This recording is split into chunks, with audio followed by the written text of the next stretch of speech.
Welcome to another episode of the Career Keynotes podcast with Tincup and Gardiner, where William and Andrew chop it up with respected Silicon Valley talent acquisition and HR leaders to get the real story behind their career journeys, along with an insider's view of how companies engage with candidates. Let's face it, these days, finding the job, much less nailing down an interview, is not easy.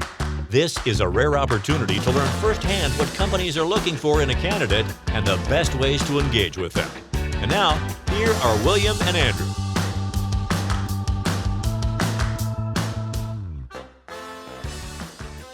Okay, well, hello again, everybody, and welcome back. Thank you, Mark, for that spunky toe tapper bumper music. I don't think I give it enough accolades. I just take it for granted.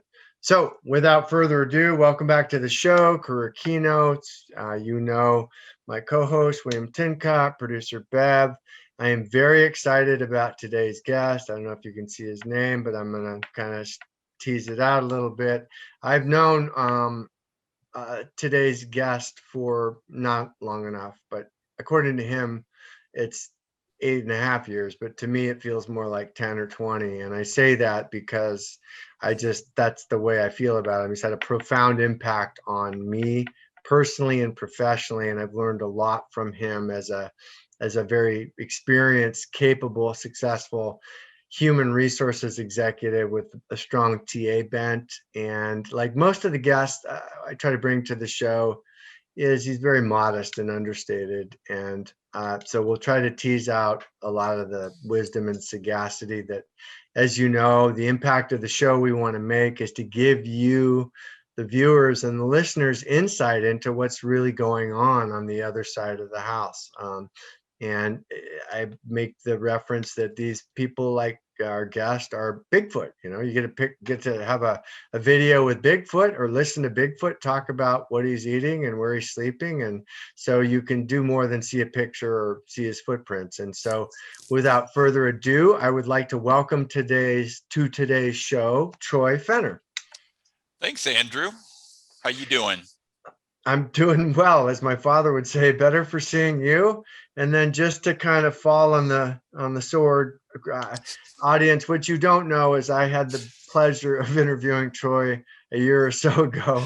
And I was still early on in my podcast career, and I neglected to hit record. And sadly, it was one of the best interviews I feel like I've ever done. And so it's going to have to remain in infamy. So I'm very grateful for a second bite of the apple, and no pressure, Troy, but I'm sure if you just deliver. Just don't suck, Troy. The first one was awesome, but no, come on. Okay, so listen, you know how fond I am of you, and rather than me tell everybody how smart and cool and great you are, I think it would be helpful if you would just take a few minutes and give the audience a high level narrative of who you are and what you're all about. Well, thanks. Well, first of all, I prefer snow leopard over Bigfoot. You know, it's like people have heard of them, they might have seen them, but they're not sure about it. So, but okay. But duly noted. But when you see me walk around, you probably would think Bigfoot before snow leopard. Yeah, first of all, thanks for having me. I really enjoy your other podcast, and you're right. It does feel like we've known each other for a long time. Both Andrew has been very instrumental in helping me. When I first started with Roku, of helping us. Back then we were in the strip mall, and every time it would rain, I would run around with trash cans, hoping that we wouldn't, flood the place out. But very instrumental in helping us out with a lot of our TA contracts and what's the right strategy. So indebted to that, but also to your friendship. We've always had some really great conversations along the way. But about me, Troy. I mean, it's, I would say that I had my experiences of who I am and how I got to where I am at today. Just been kind of an interesting approach. I didn't start my career. I think I've told Andrew and I'll reference the last podcast a lot just to keep rubbing it in. You forgot to record me, but no kid wakes up in Chicago one day and says, when I grow up, I want to be in TA or HR. It wasn't one of my dreams necessarily, and I accidentally got into it. But I was grew up in the Midwest, born in Chicago, and started typical thing of growing up in the Midwest was probably not typical for me, but growing up in Chicago, my dad was an engineer, and then moved into plant manager, and we got transferred from Chicago to a town of Hudsonville, Illinois, of 550 people out in the middle of southern Illinois. And next thing you know, we're out in farmland, and I know nothing about farming, and just then moved to Iowa, lived in Iowa, and grew up through high school and college there. So big Midwestern upbringing. I hate to just be stereotypical about saying, that's my Midwestern work ethic, but I kind of grew up around that, where it's just assume you get up early, work hard, kind of meat and potato kind of work mentality. And that's kind of me. I got into recruitment accidentally, in that I got out of college and was working for the Marriott Corporation, and not in the hotel services, but in contract services. I was managing the Allstate corporate headquarters center, and which was an interesting story by itself. But one winter time, they asked me to go out and help out with college recruiting, and I was young, right out of college, and I go, let me see if I get this right. I get to travel around to all the universities, and you give me an expense budget, and I'm like, great, I'm going to go visit all the best college bars and go to every game I possibly can. But I ended up really enjoying talking to candidates and talking to these kids that want to go into Marriott Corporation. Went back and knew that I wanted to try it, and there wasn't really a good opportunity for me at Marriott, so I started interviewing at recruiting companies, and I got hired at an executive search firm that specialized in restaurant equipment and specialty chemical sales and marketing positions. So my largest accounts were like Procter and Gamble and Colgate Palmolive, but they were for selling like 500-gallon drums of Windex, not the retail. So a very industrial world. Learned really fast what I thought was recruiting wasn't recruiting. It was, going out there, hunting, finding, marketing, getting candidates. And every day for the first year, I thought I'd get fired. I just didn't know, up from down, but knew I was really enjoying it. And if I put in the work, this would pay off. And had a good career as a recruiter, started managing other recruiters, and decided one day I was going to open up my own firm. And right before I did that, I had a friend who was a VP of HR, and she said, hey, before you go work on your own company, why don't you go work inside for a year and learn how companies operate, how they make decisions? Because there's always this magic fence between the agency firm side to the corporate side, where everyone's pointing their fingers at each other going, you're screwed up, you don't know what I do or how I go about doing things. And from the recruiting side, you guys don't move fast enough, what's your problem? And there's just this lack of understanding between what the two worlds were like. So I really went to educate myself. I was living in Denver at that time and wanted to move back to Chicago because that was home.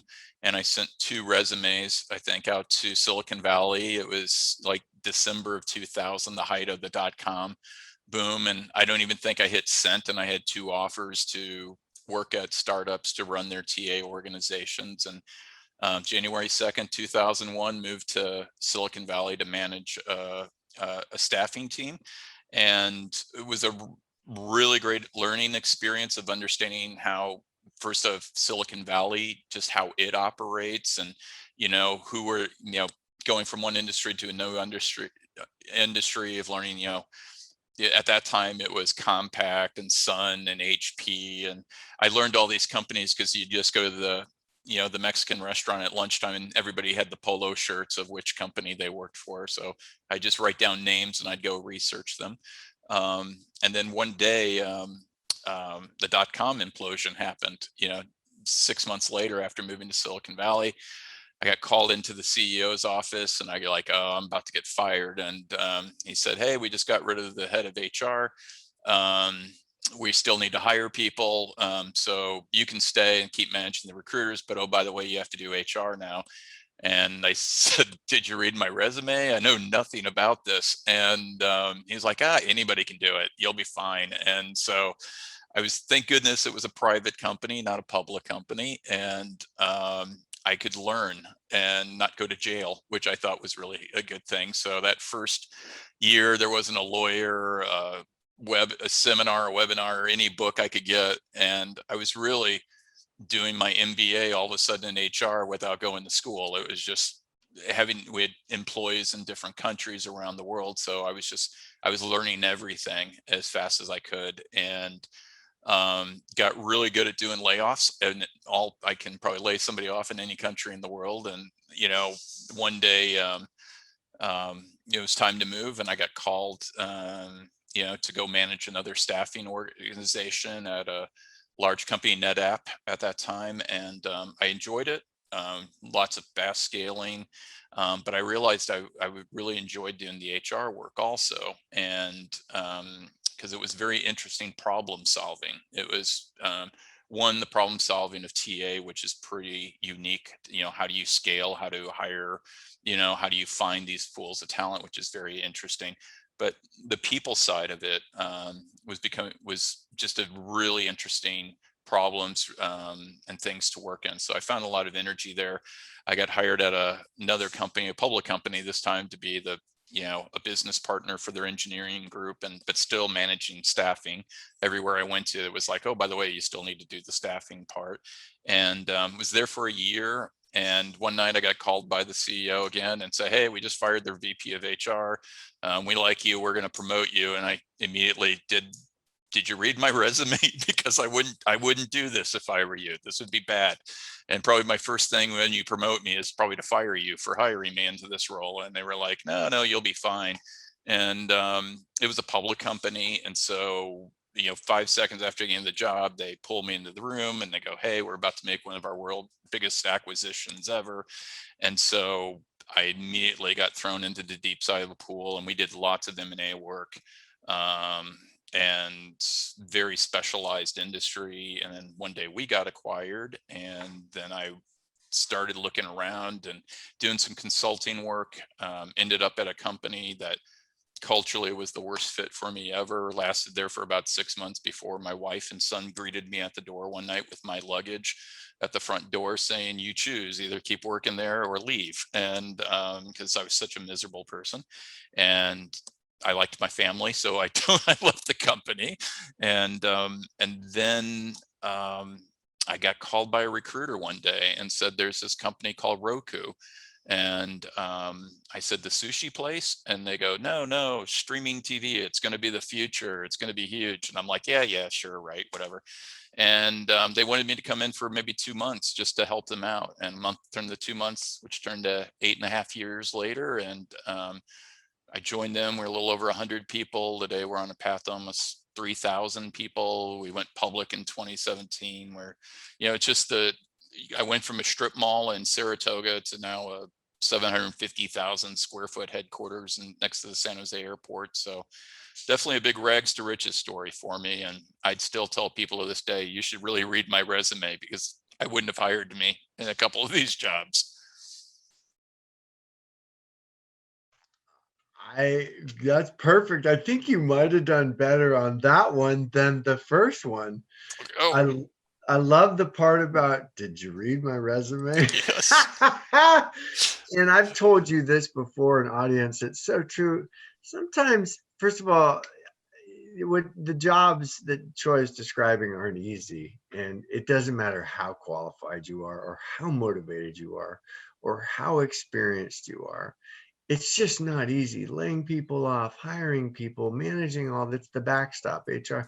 And it's interesting. The one thing, and William, I'm going to let you go, but just the one thing that jumped out at me as I heard the narrative, and I've heard it before, and thank you.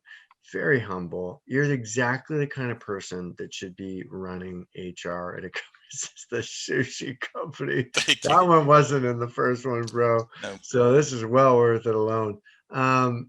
And we're not going to strike that. But you are the person that should be doing it because your humility and you're understated and hey, there's no lack of effort or desire or willingness, but just approaching it yeah, I'll try. I may have to fire you first, but Yep. okay. Yep. That's very gratifying for me. You tell me how lucky you are, and I tell you, luck shines on those people that prepare themselves for it. And the harder you try, the luckier you get. And I would just submit to you that it's not a lot of luck there. Thanks. I've So been it's a, fortunate. I mean, the other thing, you said about humility or whatever, and I don't want to sound like the grumpy old man on the front porch and everything like that, but I bump into too many HR people who believe that companies hired HR and then they said, how do we keep the HR people busy? Let's go hire some engineers and some salespeople. It's not the way Silicon Valley worked. They hired the engineers, the salespeople, the marketing people, and they said, help them succeed. And that's what I view my role as. I'm a business person that happens to know HR, and my job is to help solve business problems and not use big corporate speaky words and try to make myself look better than who I am. I'm in and my best when other people are succeeding. I think that served you well because to Yep. your point, you're not a stereotypical HR person. And by the way, very few people enjoy HR, in my opinion, in my experience, I hate them especially all. the really good ones. It's like, all right, comp and benefits. I mean, the TA thing, to your point, I know you're a builder and you enjoy that part of it, but the fact that you enjoy a good challenge, and let's call a spade, it has been a challenge. There's Yeah. just what you've accomplished there is not insignificant. Okay, so I'm gonna mute William. I'm sure you got a million questions, so I'm gonna I mute. do. Go I ahead. do. One of seven. So as you look back at this point in your career, singularly, why do you think you've been hired? Like, what's the thread that goes through this, that in all of the ways that people have looked at you? What Sure. what is it? Why have people hired you? That's a good question. I should probably go back and ask a few of those people that I said I would fire them for hiring me. But I think what's been common theme is I'm I'm pretty self-aware of what I do well and what I don't do well, and so the companies I go to or try to blend into, I'm very conscious of culture. Am I a fit or not? And so a good example is was in Denver and wanted to move to Silicon Valley or tech companies, and I stumbled across this new search engine called Google. And I was pulling people over to my desk going, this is going to be the biggest thing in the universe. And I wrote letters to them saying, I'll be your janitor. I just think you guys are the future. You're going to be the greatest. Please interview me. Please interview me. And never heard back until I moved to Silicon Valley. Then one day they called me and said, hey, we'd love to talk to you. And I went over there and I met them. And I left about as depressed as you could be because I really thought I wanted to go work for them. And I got there and I just realized culturally it just wouldn't have been a fit, and it would have been a miserable experience for them and a miserable experience for me. Great company, but just not for me. And so I think the things that have resonated with people that have hired me is that I'm fairly pragmatic in my approach, commonsensical. I would say from a you know I try not, I don't get really emotional about things. I just look at these are problems that we need to solve and let's go at them. And I, why they hold on to me, I just think I have a high capacity. I can outwork people. I can outwork a problem. And so that's what's worked for me. Find the right fit and then just work your butt off. I'd like to just pile on. I think just to iterate, you're probably one of the calm isn't the right word, but I've never seen you rattled.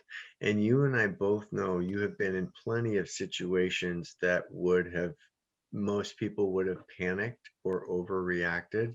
So that was a good answer to a good question. And I also think unflappable, producer Bev says, thank you. You are unflappable. And and I'm not gonna, it's not my place to say what I've seen you do or accomplish. I also think you're curious, and I do think you are not afraid to shy away and say, you know what? That's a spade. And it's not changing into a diamond or a heart. Yeah. So we need to approach it that way and not shying away from that, I think.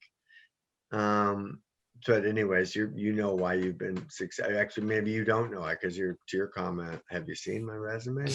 But constantly, and I also think you said something really interesting, because I agree with that. And you're never going to be outworked. You're extremely hardworking and diligent, and you take your work home with you, which is bittersweet. As to your comment about your wife and your Yep. son, you won't be outworked, and that's, that just speaks a lot of volume. Someone once said, hey, if you want to be successful, it doesn't matter if it's HR, TA, or putting what'd you say, Windex into drums. Just say, what can I do? What else can I do? How else can I? I want more responsibility. I mean, you tell this wonderful story, and hopefully you'll allude to it, about mopping the floor when some investment, or what do you call those guys that come in? VCs or venture Well, the capital. VCs, but no, but the guys that come in and buy you and then like take Private over. equity companies. Yeah, thank you. Yep. But you've just done it all, and you've done it all with a plume and dignity and success. And I think thanks. that's what's made you successful. But again, that's not my. William, do you have a follow-up question? Oh, good God, I've got Can I say 6 one more. thing? Just one thing Yeah. to you, Andrew, Please. about being unflappable or stress is, it was a lesson I learned early in management for me. Is like, I used to not be that way. I used to be just as emotional roller coaster riding person as anybody else. And what I learned about leadership was organizations tend to mimic the behaviors of their leaders. And if I'm stressed, if I'm losing my mind, then it gives permission for their organization to lose their mind too. And that's not my job as a leader. My job is to be the North Star and give clarity, calm people down, let them know tomorrow the sun's going to come up. We'll get through this. And so, but trust me, there's days where I'm like, yeah, I think I'll lose my mind too. Let's all lose our mind. And, but it's a learned behavior. I remember one time you telling me, and I may have it not exactly right, but it was something had gone wrong, and I think I had a part in it or was involved with it. And you turned to me and you said, Andrew, we're not curing AIDS here. This is not nuclear brain surgery or whatever you said. It's recruiting. Yeah. Tomorrow's going to come. It's going to be okay. And I absolutely agree with you. Those sorts of reactions and styles tend to not run downhill, but you're the leader. So if you lead with my hair's on fire, then that's what's going to happen. But if you're calm and resolute and say, hey, okay, what are we going to do? Then and I've watched you do it, and I'd like to think I've learned some of that from you. I wish I'd learned a little more because I'm not nearly as unflappable. I see producer Bev unmuted, which is kind of an anomaly. Do you want to say something? The way it was always expressed to me at work and putting on the calm face to lead the group is be a duck. Because a duck sits on the water and glides about, la la la. He looks fine, but his little feet are going crazy underneath, but nobody ever sees. Yeah. So you're a good duck. Thank you. Good metaphor. All right. So we've talked about what we think makes you successful. As you look back over the trajectory of your career, what are some things that jump out at you that you're really proud of? Some of your biggest accomplishments or toughest accomplishments, or something that you thought, wow, how am I going to do that you did it? Or conversely, something that you thought this is going to be impossible, and it ended up being really easily, or some either or both of those. Wow.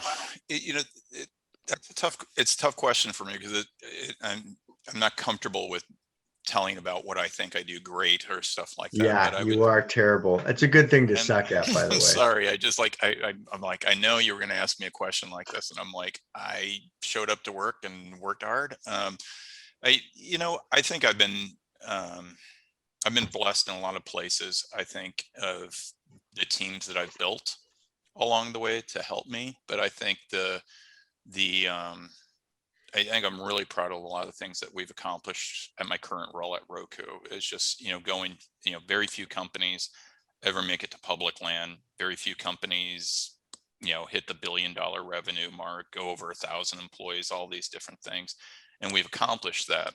And I think what I'm really proud of from accomplishment is, my CEO will tell you he didn't know much about HR and didn't really value HR a whole lot but he's learned HR because of me, and now he appreciates it, and he understands how it's impactful in the organization. And to me, that's always really cool, where you get, out of all the things I can say, the 2,000 people I've hired, or the new comp program we rolled out, or cost or buildings, or layoffs that went perfect.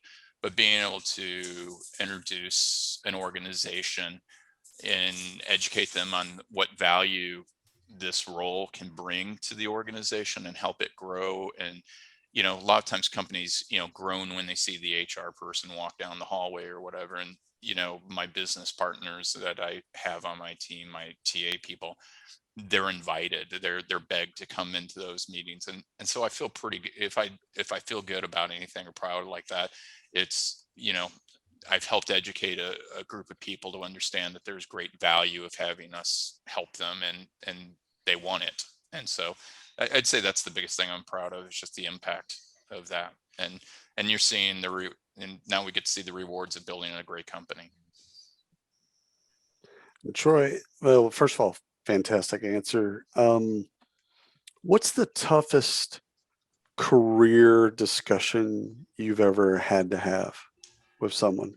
The toughest ones are usually, I would say there's two. There's two different ones. One is, it's usually has to deal with a company outgrowing somebody, no fault of their own. It wasn't like they were a horrible person, or they came to work drunk, or they were belligerent. Is the role just outgrew them, and you have to sit down and have that conversation of, this is it, you may have to go somewhere else outside the company. You may have to take a lesser role, because a lot of times those are the people that helped founded a company in the startup land, and your goal isn't to toss them to the side. But let's be real, companies, they're living, breathing things, and they eat people and they eat money. And sometimes companies outgrow folks, and that's a tough conversation to have. I think the really tough one out of all of it is when the person absolutely thinks they're awesome, and you're the first person to ever sit down and tell them that they're not. And and I worked at this company that there was like 300 PhD level chemists and scientists, and so these people have been 4.0s or better in university and high school and everything. And all of a sudden there's this schmo Troy setting them down and saying, "You ain't it." And they're like, "What do you mean? My review says I only met expectations." To them, I go like, "Yeah, that's good. You met your expectation." And they feel like I just told them that their baby was ugly or something like that. So those are the tough conversations, I think. And to just and my approach to these, of how you have those conversations, is I was very fortunate early in my career. There was this HR guy that was mentoring me a little bit. I think he felt sorry for me, but because I didn't belong in HR at the time. But he just always would tell me, like, talk to people in these situations like you were if you were an emergency room doctor. If you've ever been in the emergency room, the doctor doesn't say, "Gosh, it's okay, you're going to be fine, don't worry about it. It's just a small knife sticking in your head." It's like, no, they're saying, like, "This is serious. We need to talk about this, and we can get through this, but I need you to take this seriously." And so that's how I get through those difficult ones. But those are tough. Troy, as you look back, you had mentioned the founder, and as you know, sometimes founders of companies can be challenging to work with, because oftentimes it's their deal, right? They're savant, their baby, and their life savings. Yeah, their life, they're brilliant. Yeah. And and they have a vision. And this is my experience, I'd love to hear your thoughts, but my experience is when helping companies that have founders like that they want to be involved in everything, hiring, this and that. And you, as a voice of reason, when you know better, you know, uh, how hard was it for you to navigate that? I mean, trust is earned, it's not given, and you Sure. obviously very capable, but there had to have been some tough conversations with senior leadership around, hey, you hired me to do this. I know what I'm doing. I need you to trust me on this. And because for me, one of my, audience, you're gonna pick yourself up off the floor, but I'm got a little go along to get along with me. If my founder and my the person that brought me and said that's a dumb idea, I'm like, yeah, okay. Even I mean, I'm getting better at it, but what are your thoughts around that, and how did you navigate that? Sure. Well, I've worked for a few founder-led organizations in my time and supported those leaders. I think, it's funny, it's like we always want leaders to have empathy for us, but rarely do we give empathy to our leaders. And what I try to do is I try to be in those situations, I've tried to be very empathetic to those folks. First of all, they've risked all. They've put their life savings into this. They're, everybody every day tells them that they're wrong and their company's going to fail. And if they would listen to the outside, they wouldn't get out of bed in the morning. And so they've had to build this armor up on them to, believe that gravity doesn't apply to them, that they have to get through this. They're willed, their mind, they're wired to that.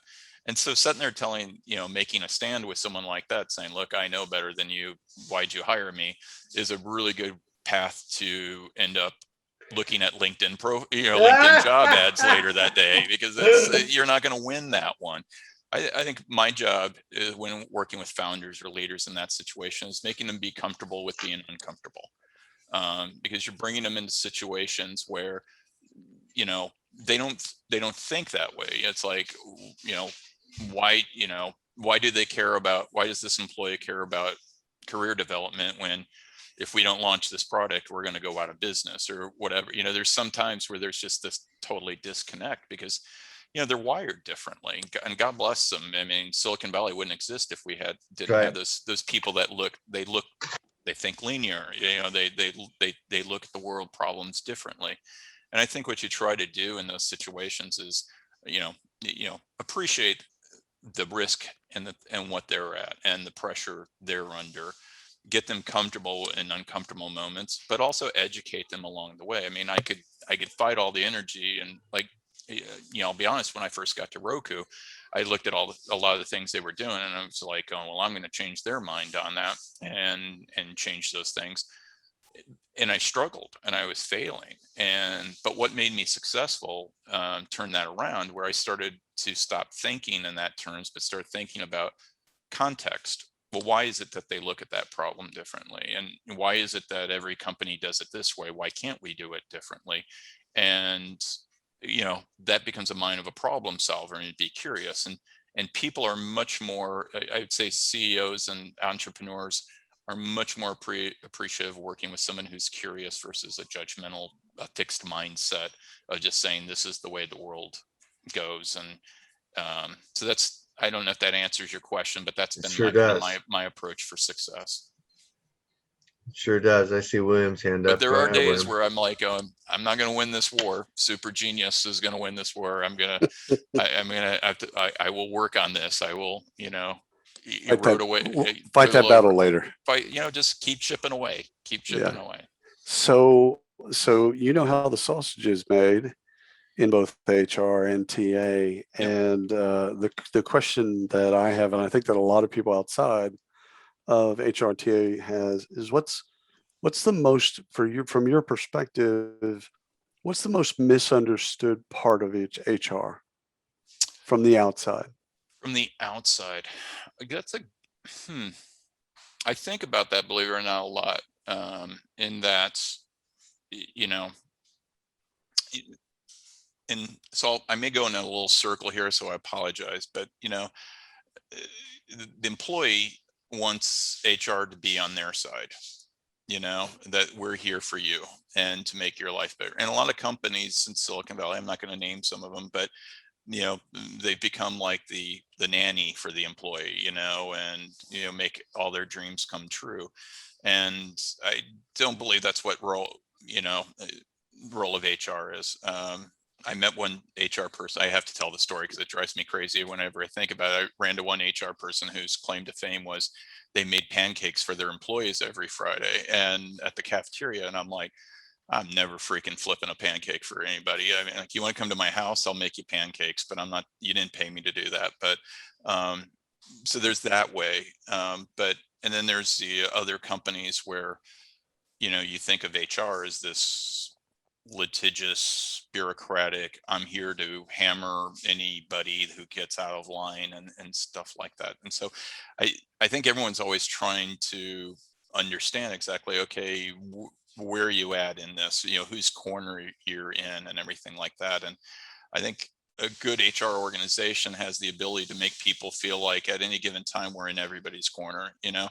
I'm my job isn't to make you feel like a horrible person. I don't believe anybody ever got out of bed in the morning and go, what, today I'm going to come to work and just screw up really big, even though sometimes I wonder if that's true. But, for the most part, I believe good intent of people. And I don't believe there's this like Kabbalah at companies where all the executives are sitting around going, oh, this is how we're going to screw the working people today, and it's just, how do you broker that? At times, yeah, I'm probably in more one side of the organization. I'm in one side of the corner of that person, probably more than the companies. And other times I have to take the company line. But I think it really comes down to it. It's, when, it's not so much where HR is or where we end up at. It's like when your needs as a person, coalesce or, are congruent with the company's, life is pretty easy. It's like when those needs and everything become no longer congruent, that's when all the drama starts. And then HR comes in and tries to figure out which way's up and down. But I try not to, I don't believe in a policy cop mentality. I don't believe in the I'm here to make pancakes for you.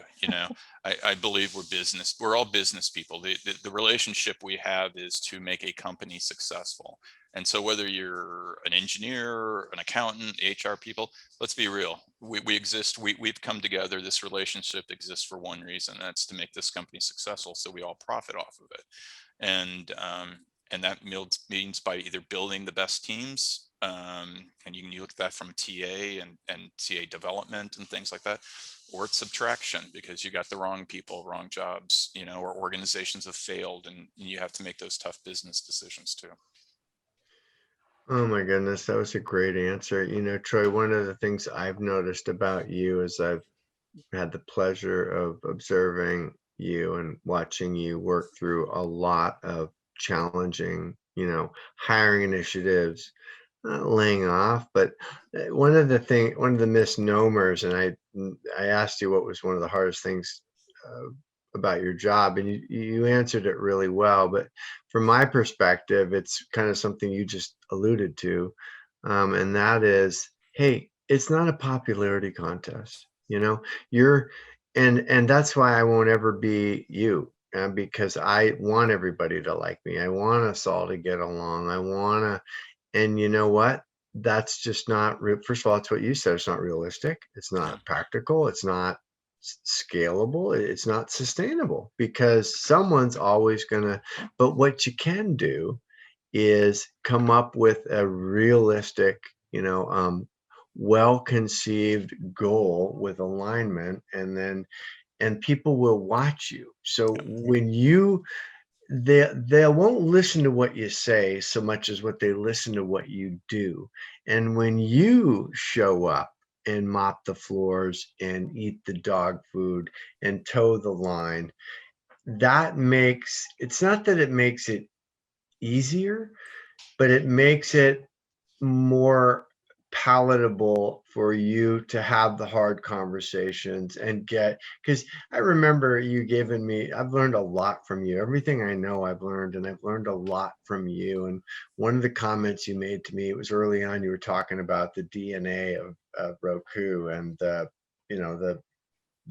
composition of Roku, and trying to create more diversity, and just calling out the rather obvious fact that, hey, there's a lot of middle-aged white guys here that are older, and we can't just say, poof, now we're diverse. It's like, no, it's not that simple. We have to come up with a plan. And then just to land the plane, because it's not the Andrew Gardiner show, but one of the things I'm proudest of you is navigating all of that and not losing sight of what's important, and not getting distracted or caught up in a loose end of, hey, this person is not happy, or that person, and staying the course. Yep. And then here you are, and the results speak for themselves. They're good for you. Okay, so now listen. Well, I would say, if you let me comment on Please. that, is that what I see a lot of times in HR people that struggle, and sometimes this is just leaders in general, is two things. One is it's the they got into HR because they said, I like people, I'm a people person. That always cracks me up. Like, it's like versus someone saying I'm an antisocial person. I don't know who goes into that job, but anyway, they want to please, but the biggest problem sometimes is they want to be liked. And that dictates a lot of their decisions and actions and things like that. And one thing I try to tell managers is, like, you can be liked, and your organization will go so far. If you are respected, you will take them to where it needs to be. So timestamp that. That's going to be a short vignette. We all leaned in when you said that. Could you say that again? Say that again. I'd say you can focus on being liked, and you can take your organization so far. But if you are respected, you'll take your organization to any goal, any place that it needs to go to, and they will follow you, and they will understand when you have to make tough decisions, that you were fair, you were thoughtful about it, you weren't doing it because you were trying to get popularity votes. And I see it's probably sometimes one of the biggest things I see that trip up leaders from being a good leader to an awesome leader is missing out on that. It's a great point, and I think it transcends. Yeah. It also means that 50% of the time people are adding me to their Christmas card list, and 50% of the time people are taking me off their Christmas card list. It's funny you say that. I was talking to producer Bev about that earlier. It's like, you know what? You can't be everybody's friend. Nope. It's like what you said. You want to be liked, or do you want to be respected? And in the end, I think respect is so much more important than, like, particularly if, to your point, you sacrifice what you know to be right or true or fair. You have a ton of integrity, and the truth is the truth. And I don't care how many mustaches you put on it or how many Easter eggs you put in the basket. At the end of the day, they will remember, did you shoot straight? Were you consistent? Okay, so listen, we're way over. Bev's signaling me. So we have to pivot and just spend a little bit of time.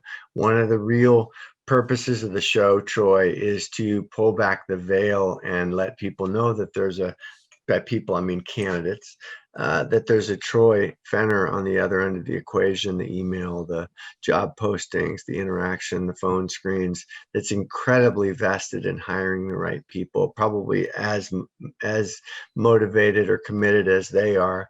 What are some really kind of just easy, commonsensical observations or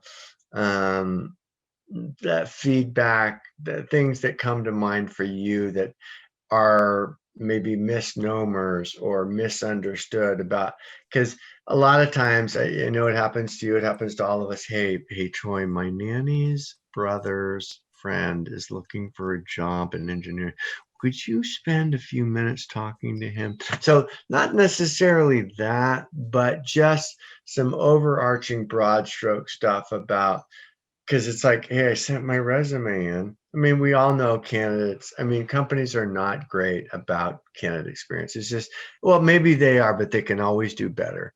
And a candidate is maybe not good at advocating for themselves. So they want to submit an interest or a resume or a profile for a job, and they don't hear back. And it's like they get discouraged and it's not them. So, what are some kind of overarching observations or feedback from someone that has spent years and years on and actively engaged in actively hiring people, good people, and making it the most positive experience, regardless the outcome, just being fair, respectful, integrity, all those things.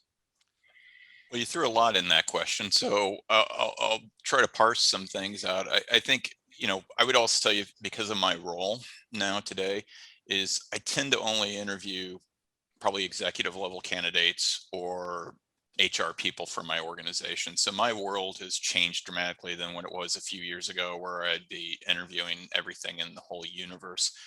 I would say I love when people say, hey, could you talk to my, I have board members, I have other executives go, and hey, my kid's in college, he's not sure what they want to do, or she doesn't know what her passion is, and all of those things, would you talk to them and everything. And I love doing it. But I also tell them too, I'm like going, did you look at my resume? Because I didn't do did not have a traditional career path, and the advice I give them may not be what mom and dad want to hear, but if you want me to tell them, I love talking to them. And the things I love to tell them is like, we're people are so I and I know this will sound like an indictment against millennials, and it truly isn't, because I see this in a lot of generations, but they're talking about, their passion, like, oh, I'm trying to find my passion, or I think I'm going to be this, and everything like that. I always try to remind people passion's an emotion, and it's not a goal. And it's, you become successful in something typically. If you become success, passion follows your success. It's not the other way around. So I always tell people, it's like, look, focus on getting something in an industry or a company that more resonates with your values, your cultural values, and things like that, and get in there. Don't care about money, don't care about where it is, but you get in there and you start making an impact. You'll feel good, because you'll feel like you're surrounded, to Bev's thing, I'm a duck, but you'll be surrounded by other ducks that you look and feel comfortable with. And I just think you'll become very successful because of that. I think, like, as I said early in my career, I got fixated. I wanted to join Google. I thought Google, this life will be great. And then when I met him and talked with him, it just didn't line up. It wasn't my authentic self. Everyone cannot escape your authentic self. You are who you are, and you need to be honest with it and find things and companies and people that resonates with it, and great things come. And so those are the things I try to talk to people about when they're thinking about their job search. I'll break their hearts. I mean, you can line up 100 candidates and everybody holds their resume up, and I could walk down the line and go, yes, no, no, yes, no, no. And I don't know if I could give you a good answer why you got to know. There was something about it, you weren't expressive enough. You didn't do enough data or anything like that. But there's probably something more. We all know I was probably more biased or inclined to like the Helvetica Vons or better, or something like that. Who knows why? And that's the hard thing about a job search, is people always want a definitive answer why I didn't get it or there.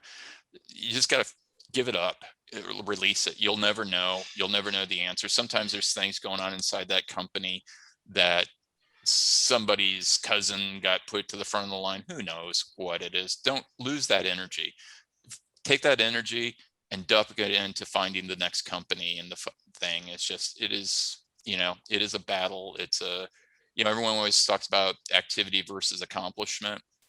Activity will equal an accomplishment in your job search. It just is. And you just got to keep your energy focused on the right thing. Did I answer most of your questions? You sure did. And I would just pile on. You touched on it, but sometimes no is God's ultimate protection. And it's never about, you know me, I'm not much, but I'm all I think about. We joke on the show, I should have been an opera singer. Me, me, me, me, me, me, me. It's like, oh, you must have seen me and you hate me or you don't like me. It was me, me, me. And you know what? It's not. And just what you said, have a goal, and that's something we say consistently is have a story, I'm a big, sometimes you say, hey, it's better shoot high and miss than shoot low and hit. But in this case, especially in an economy where the job market's tight or you don't have any traction, just are you good at it? Do you enjoy it? Can you get paid? If you're good at it and you enjoy it, you're going to get paid. Yeah. And so take your eye off the title and the dough and start figuring out a way, as you did, as evidenced by your career path.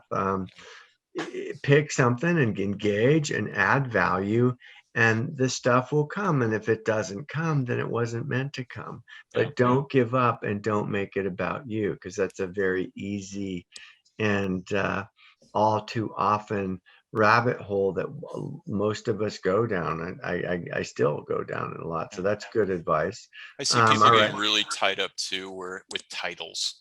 Yeah. Like they're worried about their brand. They're worried how this is going to look on their LinkedIn profile or whatever like that. And they put so much stress about that.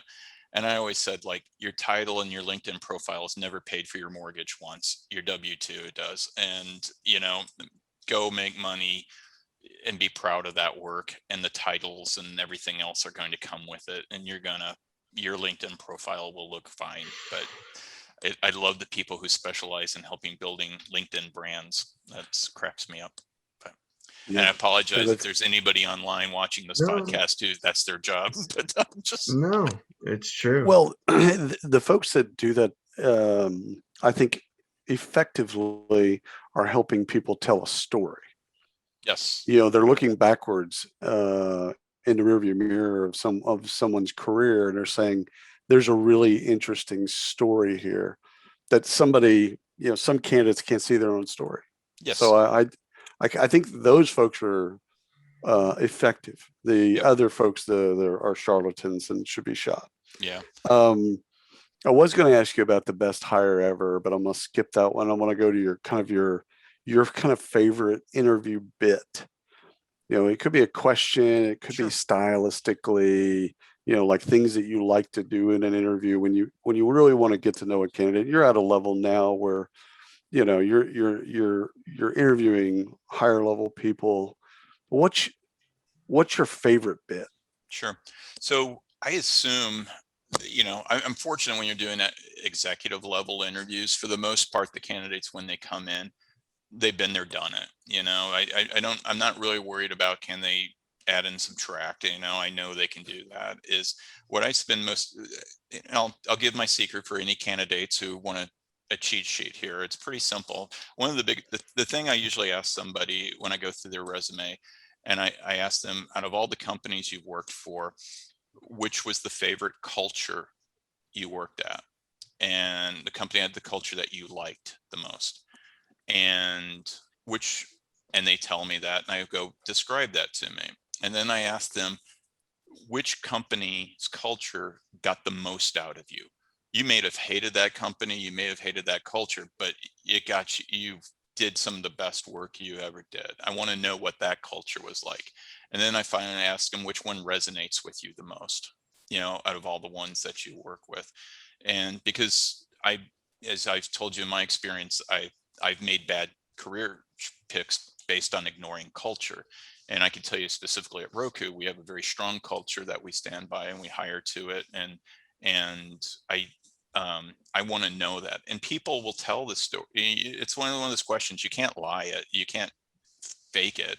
It's like, I worked at Google because we did this, this, and this, and I loved doing this, but I was at this company and it was a miserable boss. But boy, that accountability culture, that high expectation culture got me every Monday. I was out of bed and I was working and getting stuff done. I learned a lot about people in that. Just a real quick point of clarification, especially with Roku. You say you hire to the culture, but I'm also assuming, and I want the audience to make sure they get this, you promote to the culture and you fire to the culture as well. Absolutely.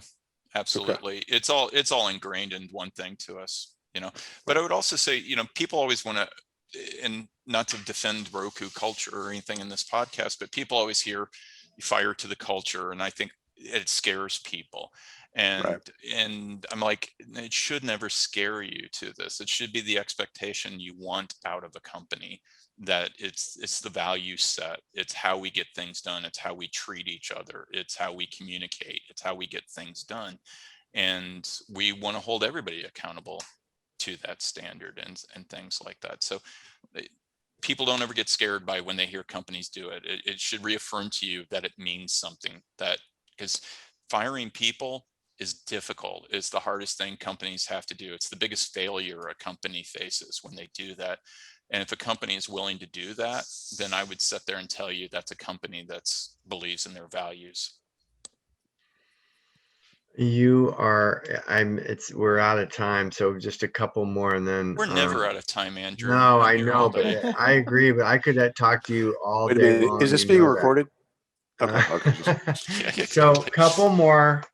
So Troy, like I said, you're going to forget more. I agree. I get that you're hiring higher level people and that the stakes are a little bit higher, but under any do's or don'ts. I mean, some of the feedback we've heard from other guests are, hey, be curious, don't ask about when the drug test is, have your story straight. Read your resume.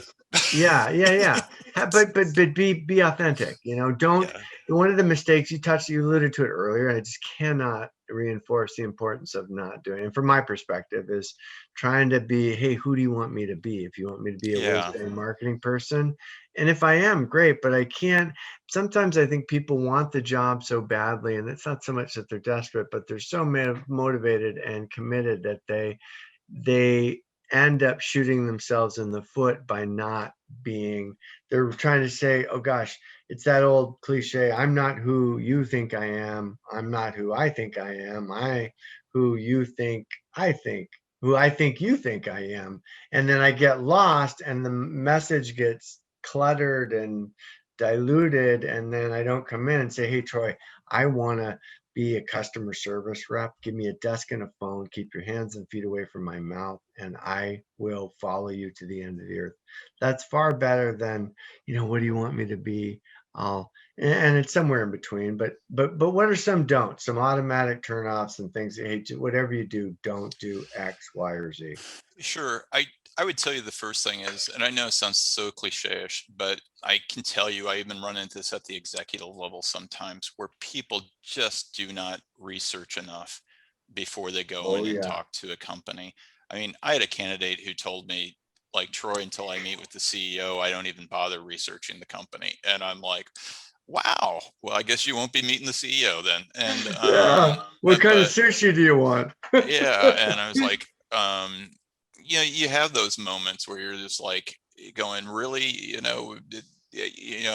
I get a lot of people are in high demand, and so they get contacted by recruiter after recruiter, and they're like, I can't possibly research every company. And I was like, well, you shouldn't be interviewing at every company. You should be being thoughtful and focused, and if you are going to invest that time, I mean, we could argue, yeah, you're wasting those poor hiring managers' time, but not being prepared, but you're wasting your own time by not preparing. Ultimately the goal is to get an offer.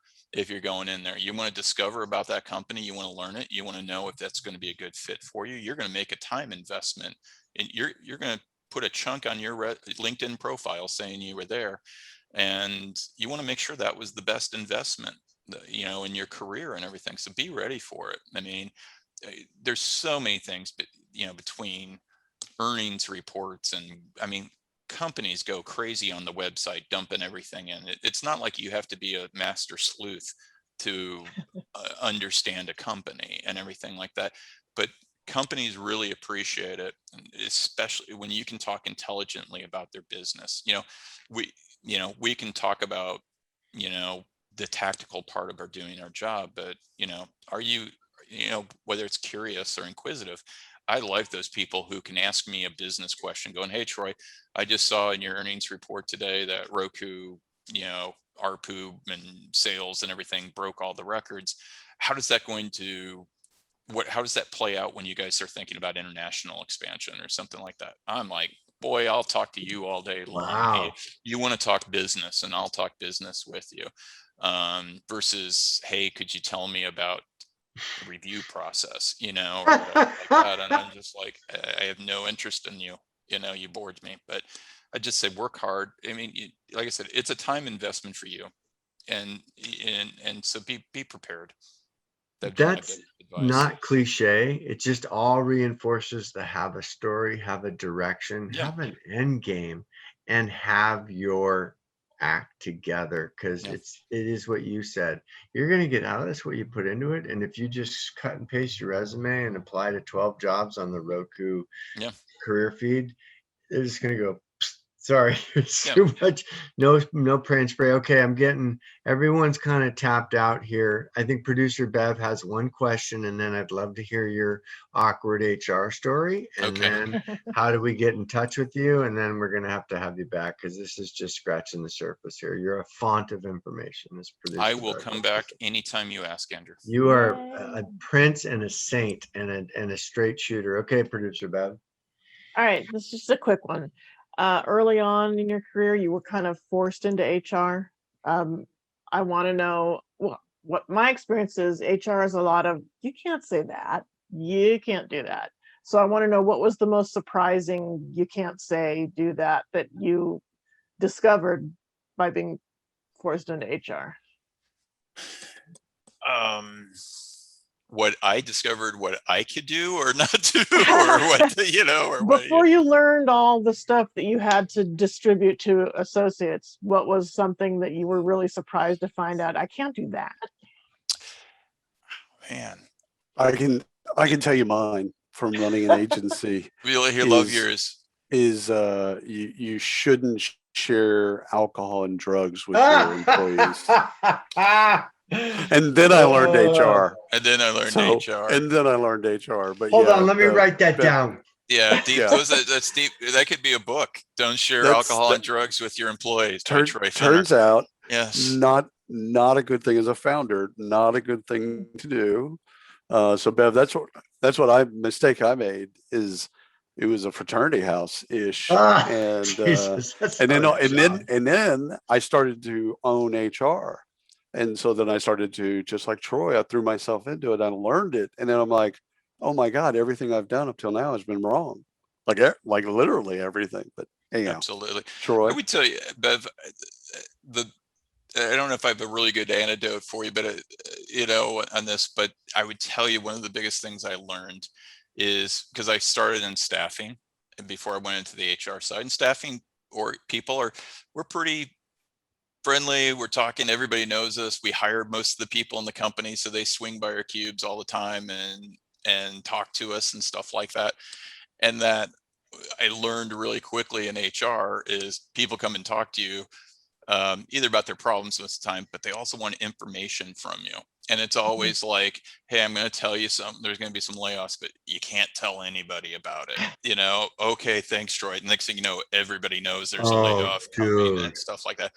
I got burned big time on that. And so what I learned is, there's it's artificial sometimes, that relationship, that, people like me, and I know when they like me, but I also know now when they're trying to pump me for information and things like that. So that was probably one of the things where I, if I knew now what I knew then type of thing, that they were pumping me for information, and I gave it away.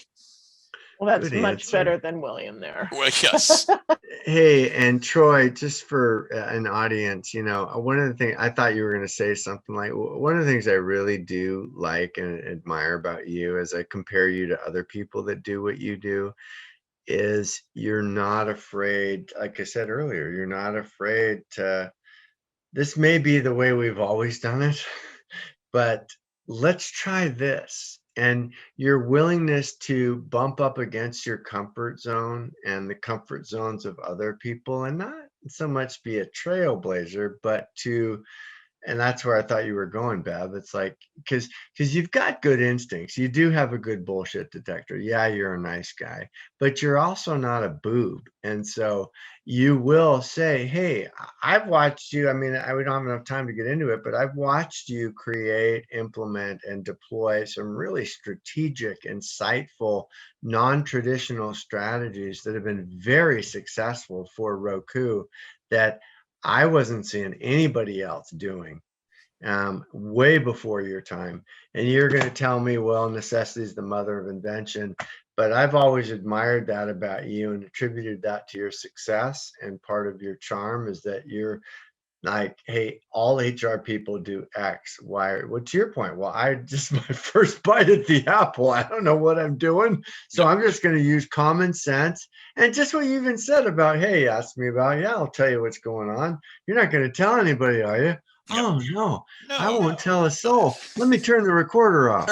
Okay. So listen, we're at that part of the show. I would love, this is more clickbaity. And then we're going to have to ask how people can get in touch with you. And listen, we've only got 12 million subscribers, so there can't be more than 200 million emails. Gotcha. But okay, you're the best at me saying something and not smiling. I love that about you. Okay, so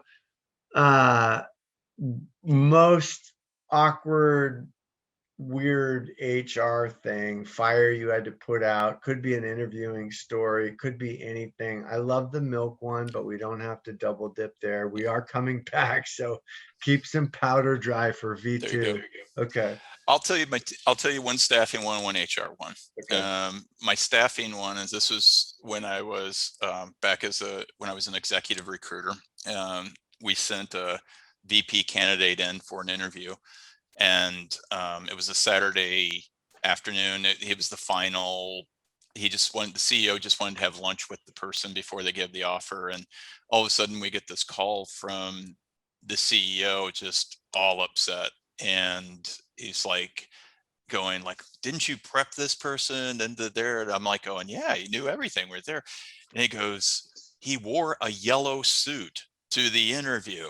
And I'm like, what? And he goes, the brightest banana yellow suit you've ever seen. And I'm like, oh my God. And he goes, I still want to hire him, but I can't get this image of this yellow suit out of my mind. And so I call the candidate and I'm like, dude, what the hell were you thinking? And he goes, well, it was Hugo Boss. I'm like, but it's banana yellow, which made me want to go, I don't want to hire that guy. I wanted to hire the guy that sold the suit to him, who convinced him that was the best suit, because that was the head of sales we should have got. Good for you. There. But I'll tell my HR story. It's one of Andrew's favorite stories that he likes me to tell. But it's when I was at a startup, and when I was just got moved into running the HR and the staffing side, and we were desperate for money. We were hitting up VCs, everybody in the universe, angels, you name it. Private equity was coming in, and they were coming. The private equity guys were coming, like say it was noon, and 12:15 they were supposed to show up, and we had the janitors out and cleaning, dusting up the place and everything. And someone knocked the bucket of the mop water over on the floor right in front of where the main conference room that we had. And the janitor was running away trying to figure out what to do. And I just grabbed a roll of paper towels, and I'm on my hands and knees just soaking up water all over the place. And about this time, the private equity guy showed up early, like about 10 minutes early. And here's the CEO, the executives, the private equity guys, and I'm on my hands and knees on the floor cleaning water up. And they like literally step over me to go into the conference room. And I just went back to my cube and I called my wife and I said, I'm about to get fired. I just looked like the biggest gomer in the world out here cleaning up water and everything like that. Turns out we got funding from these people. And what the CEO came and told me later, what the private equity company told him, he goes, if you've got employees who are willing to get down on their hands and knees to clean the floor, you're a company worth investing in. And so whether that was bullshit or not, I don't know, but there was no job beneath me. I was there to try to build the company and save it. So, but I love that. And Andrew always loves that story. I love that story because almost a t-shirt. Well, it is. I mean, it's like, I can't tell you how many people are like, or whatever, we've got to clean up on aisle 4 and get the admins in or the sorcerers, but not my man, Troy. Yep. Dude's on his hands and knees. And I think that's one of the reasons why you've been so successful. Okay, Troy. So how do people get in touch with you? This has been lovely. You've been just didn't disappoint. It's better than Awesome. the first one. Well, how do people get in touch with you? Well, you can do a couple different ways. One is I'm live and well on LinkedIn. You can always reach out to me on there, or you can find me on the 5th hole of my golf course that that I'm on. Baby. You can always find me out there chasing golf balls. You can reach out to me at Roku, also tfenner@roku.com. I have to be honest, I was sharing with Andrew and team here is that I'm in the process of finding my replacement. So I'm, contemplating going out into retirement, but for probably the rest of the year, you can reach me at tfenner@roku.com, but always hunt down Andrew. Andrew always knows where I'm at. He knows how to get me. All roads lead to Rome. Listen, this has been lovely. I can't thank you enough. And William, producer Bev, I know we ran long, but it was well worth it. Troy, huge debt of gratitude. Thank you so much for coming back and doing this. Audience, if you can't already tell, just diamonds, gold nuggets falling out. I just follow behind them with a wheelbarrow and they just tumble in. So and I'm very grateful. We will send you a recording on this. Like and subscribe. I'm still waiting for a comment or some sort of question for future guests. Audience, and thanks for listening, and we'll see you again next week. And again, great big thank you to Troy Fenner. You did not disappoint, my friend. Thank you. You're welcome, Andrew, and thank you, Bev, for hitting the record button. Yes. Thanks, William. Very funny. Okay, everybody have a great weekend. Bye. Take care. Thanks for watching this episode of Career Keynotes. For more killer content, please like and subscribe to our channel. We welcome all comments and questions and are grateful for any input regarding future content, topics, and guests. We look forward to seeing you on the next episode.